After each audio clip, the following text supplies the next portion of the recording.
Hello friends, good morning. কেমন আছো তোমরা? আশা করি তোমরা সকলেই খুব ভালো আছো। আমার আরও একটি নতুন ব্লগে তোমাদের ওয়েলকাম জানাই। তো আজ ছিল রোববার। দিনটা অন্যান্য দিনের মতন শুরু হলেও সারাদিন না খুব কাজ থাকে। ওই যে বলেছি, রবিবার আমার মেয়েরও ছুটি থাকে, বাট আমার ছুটি থাকে না। রবিবারটা আমার একটু বেশিই কাজ পড়ে যায়, আর তাই সব কাজ আস্তে আস্তে করতে করতে আমার একটু টাইমও বেশি লেগে যায়। সকালে ঝাড়পোছ তো করে দিয়ে থাকি একবার, বাট তাও বাকি কাজগুলো সারতে একটু টাইম লাগাই, বা বলতে পারো বেলার দিকে বা বিকেলের দিকে বেডরুমটা ঠিক করি। আজ যেহেতু মেড আসবে না, তাই সোনু বাইরে থেকেই রাধাবল্লভী আর আলু মটরের একটা তরকারি এনেছিল। তরকারিটা যদিও একটু অয়েলি ছিল, বাট একটা মজার কথা শুনবে। সোনু না রাধাবল্লভীটাকে রাধাশ্যাম বলে, মানে ওর মাথাতেই থাকে না। আজ বলে দেওয়ার পরেও মনে ছিল না, দোকানে গিয়ে রাধাশ্যামই চেয়েছে। যাই হোক, মানে লোকটা বুঝে গিয়েছিল দোকানদার, বাট স্টিল তো ও খাচ্ছে এখন রাধাবল্লভীটা, আমিও খাবো। আর তারপরে ভাবছি একটু চা বসাবো। সকাল সকাল চা খেতে খুব ভালো লাগে, আর আজ যেহেতু রবিবার আমার এনার্জিটাও একটু বেশি লাগবে, তো চা বলতে পারো আমার জন্য গ্লুকোজের কাজই করে। তো যাই হোক, বাকি ঘরের কাজগুলো সারি, তোমরা দেখতে থাকো। তো যেটা বলেছিলাম যে এটা আগের দিন দেখালাম যে এটা কিনেছি, তো কোয়ালিটিটা খুবই ভালো এসেছে, বুঝলে তো। আজকে ভাবলাম যে ঠিক আছে একটু গুছিয়ে নিই, কিছু জিনিস দেখিয়ে রেখে।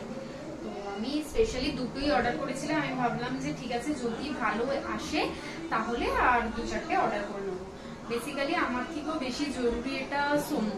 ও একদম তুমি যতই সাজিয়ে গুছিয়ে রাখো, ও মানে কি বলবো, রাখতে দেয় না, মানে পারেই না। ও একটা টানবে 10টা ফেলবে, এরকম টাইপের। তো যাই হোক, বাট আমার কি বলতো, ওই ব্লাউজ আর পেটিকোটের জন্য আমার লাগবে, বাট এত বড় আমার পোর্শনে জায়গা নেই। একটু ছোট সাইজ দেখবো, ব্ল্যাক কালারের একবার করে রেখেছি, তো ওটা দেখবো। বাট এটার কোয়ালিটিটা খুবই ভালো এসেছে, ভাবতে পারিনি যে এই প্রাইসে পাবো এত ভালো কোয়ালিটি। যদিও আমি রিভিউ দেখেই নিয়েছিলাম। এগুলো এখন আর আয়রন করছি না, যখন করবে একটা আয়রন করে আমি দিই। আপাতত অর্গানাইজ করে রেখে দিই।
দুপুরের লাঞ্চে ছিল আজকে এগ বিরিয়ানি, পুরোটাই সোনু করেছে। ওকে আজকে একটু করে হেল্প করতে হয়নি। হ্যাঁ, শুধু রাইসটা একটু মানে জলটা ঝরাতে, মানে যেটাকে আমরা বলি ভাত গালতে, ওটা সাহায্য করেছি, বাকি আর কিছুই না। যখন আমি ওর জামা কাপড় গোছাচ্ছিলাম, ও তখন বিরিয়ানি বানাচ্ছিল। তো বহুদিন পরে আমরা বিরিয়ানিটা আজকে করেছি, চলো দেখা যাক কেমন হয়েছে।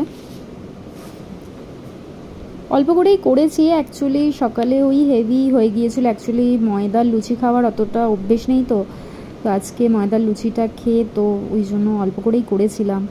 তো যাই হোক, আশা করি হয়ে যাবে দুজনের কোয়ান্টিটিতে।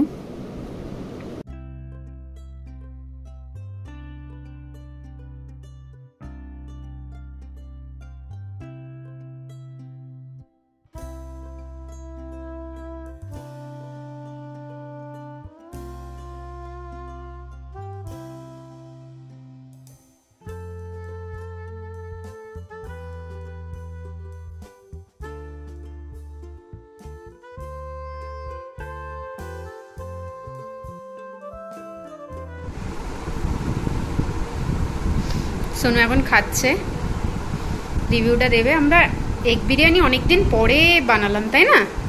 বহুত দিন পরে বানালাম এগ বিরিয়ানিটা।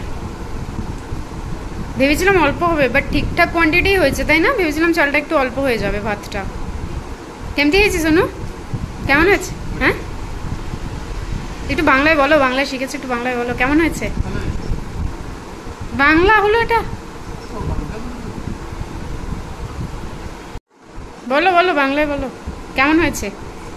দারুণ দারুণ হয়েছে, দারুণ।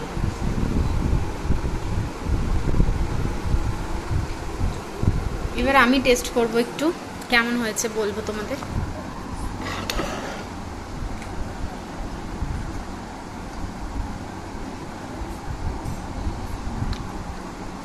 বিরিয়ানি না আলুটাই মাস্ট লাগে আমার, তো আলু ছাড়া বিরিয়ানি ভালো লাগে না।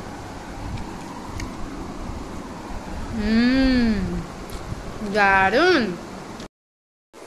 ভেবেছিলাম ঘুমোবো লাঞ্চ করে, বাট এত কাজবাজ ছিল, সাথে সাথে একটু লেট হয়ে গেল, আর ঘুমোলাম না। তো এখন একটু চা খাবো। বাইরে কালকে খুব বৃষ্টি হয়েছে, তো আজকেও দেখে মনে হচ্ছে বৃষ্টি আসবে। তো যাই হোক একটু চা খাবো, চা খেলে ভালো লাগে। তো চাটা খাবো, ঘুমটা কেটেও যাবে। আর টিভিতে আছে কিছু দিচ্ছেও না, মানে কি করবো সারাদিন, কি মোবাইলে কত আর ওটিটি দেখবো। তো ওই টিভিতেই লগ ইন করে ওটিটিতে একটু মুভি দেখবো ভাবছি, সঙ্গে চা খাবো। তো তোমরা দেখতে থাকো ব্লগটা, সঙ্গে থাকো। চাটা খেলে একটু শান্তি লাগে জানো তো। ওটিটি আর দেখলাম না, ছিজোড়ে দেখছি। তো বহুদিন পরে দেখলাম, সেই সেমই মুভি দেখতে হতো, ওটিটি সব নতুনগুলো দেখেই নিয়েছি। তো যাই হোক দেখতে থাকো, সঙ্গে থাকো। তো অ্যাকচুয়ালি নায়িকার পার্সেলটা চলে এসেছে, এখনও আরেকটাও আসা বাকি আছে। জানি না কেন এরকম, মানে এক এক দিন এক একটা পাঠাচ্ছে, যদিও একদিনেই আমি সব অর্ডার দিয়েছিলাম অ্যাড টু কাট করে। তো যাই হোক এটাই আনবক্সিং করে দেখাবো বলে ভাবছি। আর অনেক কিছু মেকআপ মানে প্রোডাক্ট এবছর অর্ডার দেওয়া হয়ে গেল, বুঝলে তো। এর আগের বছর যা অর্ডার দিয়েছিলাম তার মধ্যে আধা তো কি বলবো ডেট এক্সপায়ার হয়ে গিয়েছিল, আর মানে আগের বছর না তার আগের বছর, তো ফেলে দিতে হয়েছে। বাট হোপসও এগুলো হবে না, এগুলো ইউজ হয়ে যাবে। তো চলো দেখতে থাকো কি কি নিলাম।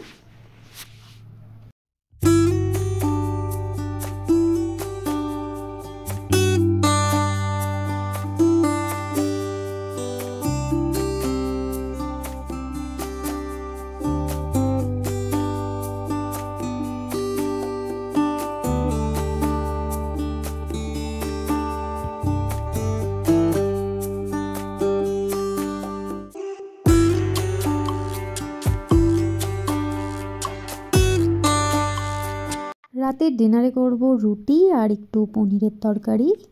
আর জানো তো, যবে থেকে পায়ের আঙুলটা ভেঙেছে আমি এখানে বসেই আটা মেখে নিই, দাঁড়াতে আর পারি না।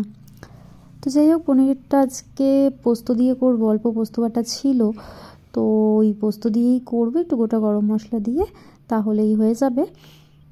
তো রুটির সাথে এই পনিরটা ভালোই লাগে। তো দেখেছিলাম সোনু পনির খুব একটা ভালোবাসে না, মানে ভালোবাসে না ইন দ্য সেন্স সবসময় খেতে চায় না আর কি। বাট এটা আগের দিন করেছিলাম লাঞ্চে, তো ও কিন্তু খেয়েই নিয়েছিল। তো তাই ভাবলাম যে আজকে রুটির সাথে এটাই করে দিই। তো একটু ঝাল ঝাল করেছি, বিকজ মানে আমি কাঁচা লঙ্কাটা না ইয়ের সাথে গ্রাইন্ড করে দিয়েছিলাম পোস্তর সাথে। তো এটা দিয়ে বেশ ভালোই লাগে, শেষে একটু ঘি দিলে আরোই মানে বেটার লাগে টেস্টটা। এই ছিল আজকের সানডে স্পেশাল ব্রেকফাস্ট, লাঞ্চ আর ডিনার। এভাবেই আজকে খেয়ে দিয়ে কাটিয়ে দিলাম সারা দিনটা রবিবারে। তো যদি ভিডিওটা ভালো লাগে একটা লাইক কমেন্ট আর শেয়ার নিশ্চয়ই করো। আজকের মতন ভিডিওটা আমি এখানেই শেষ করব, দেখা হবে নেক্সট ব্লগে। ততক্ষণের জন্য tata, bye bye, good night and love from my বৈষমী।